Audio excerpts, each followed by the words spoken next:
വർഷ ശ്രീകാന്ത് ഉറങ്ങുമ്പോൾ രാത്രി എണീറ്റ് ഡാൻസൊക്കെ കളിക്കുന്നുണ്ട്. അപ്പോൾ ഇടയിൽ ശ്രീകാന്ത് എണീറ്റ് നോക്കുമ്പോൾ സമയം 2 മണിയായിട്ടുണ്ട്.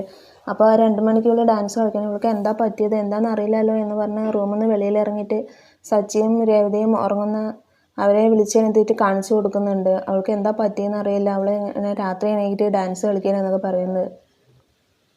അപ്പോൾ നമ്മുടെ വർഷ പറയുന്നുണ്ട്, എനിക്കൊരു പ്രശ്നമില്ല, രാത്രി എനിക്ക് ഡാൻസ് കളിച്ച് രാവിലെ എണീക്കുമ്പോൾ നല്ല ഉന്മേഷം ഉണ്ടാവും, അതുകൊണ്ടാണ് ഞാൻ ഇങ്ങനെ ചെയ്യുന്നത് എന്നൊക്കെ പറഞ്ഞിട്ട് പറയുന്നുണ്ട്.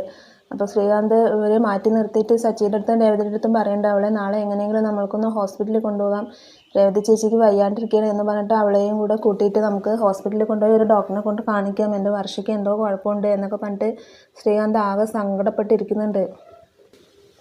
ചന്ദ്രമതി രാവിലെ എണീച്ച് ഫോൺ നോക്കി ഇങ്ങനെ ചിരിക്കുന്നുണ്ട്. അപ്പോൾ സുധി വരുന്നുണ്ട്. സുധി പേപ്പർ എടുത്തിട്ട് പോകുമ്പോൾ മോനെ എന്ന് പറഞ്ഞിട്ട് വിളിക്കുകയാണ് ചന്ദ്രമതി. അപ്പോൾ അവൻ അമ്മയെ മൈൻഡ് ചെയ്യാതെ അങ്ങനെ പോവുകയാണ്. അത് ചന്ദ്രമതിക്ക് ഒരുപാട് വിഷമമാവുന്നുണ്ട്.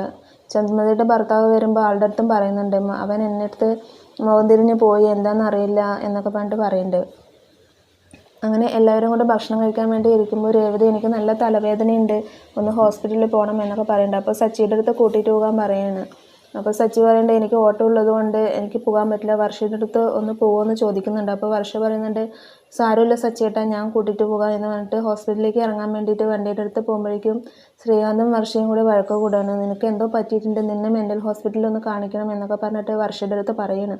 അപ്പോൾ വർഷ പറയുന്നുണ്ട്, സച്ചിയേട്ടാ, ശ്രീകാന്തിനാണ് എന്തോ കുഴപ്പമുള്ളത്, ഈയിടെയായിട്ട് വിപരീതമായിട്ടാണ് ഓരോ കാര്യങ്ങൾ ചെയ്യുന്നത്, അപ്പോൾ അവനെയാണ് ആദ്യം കാണിക്കേണ്ടത് എന്നൊക്കെ പറഞ്ഞിട്ട് പറയുന്നുണ്ട്. അപ്പോൾ സച്ചി പറയുന്നുണ്ട്, നിങ്ങൾ രണ്ടാളും കൂടെ ആദ്യം റൂമിൽ പോയി ഒന്ന് സംസാരിക്കുക, എന്നിട്ട് അതിനൊരു പരിഹാരം കണ്ടെത്തുക, അതാണ് വേണ്ടത് എന്ന് പറയുന്നുണ്ട്. അപ്പോൾ വർഷ പറയുന്നുണ്ട്, ഞാനില്ല, എനിക്ക് വർക്കിന് പോകണം, ഇവൻ പറയുന്നതും കേട്ട് നടന്നാൽ എൻ്റെ ജോലി പോകും എന്നൊക്കെ പറഞ്ഞിട്ട് സച്ചി വർഷയും കൂട്ടി കാറിൽ കയറ്റിയിട്ട് അങ്ങനെ പോകുന്നുണ്ട്.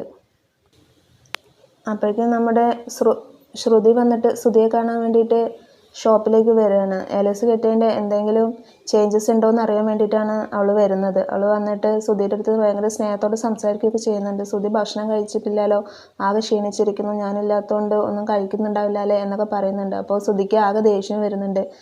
നീ ഒരുപാട് എന്നെ സ്നേഹിക്കണ്ട, ഇതെല്ലാം നിൻ്റെ അടവല്ലേ എന്നൊക്കെ പറഞ്ഞിട്ട് പറയുന്നുണ്ട്. എൻ്റെ അടുത്ത് നിൽക്കണ്ട, ഇവിടെ നിന്ന് ഇറങ്ങിപ്പോ എന്നൊക്കെ പറഞ്ഞിട്ട് അവളെ ആട്ടി വിടുകയാണ് കടയിൽ നിന്ന്. അവൾ പോകുന്നത് നോക്കി സുധി ആകെ സങ്കടപ്പെട്ട് നിൽക്കുന്നുണ്ട്. അപ്പോൾ ഇന്നത്തെ എപ്പിസോഡ് ഇത്രയേ ഉള്ളൂ. Thank you for watching my video.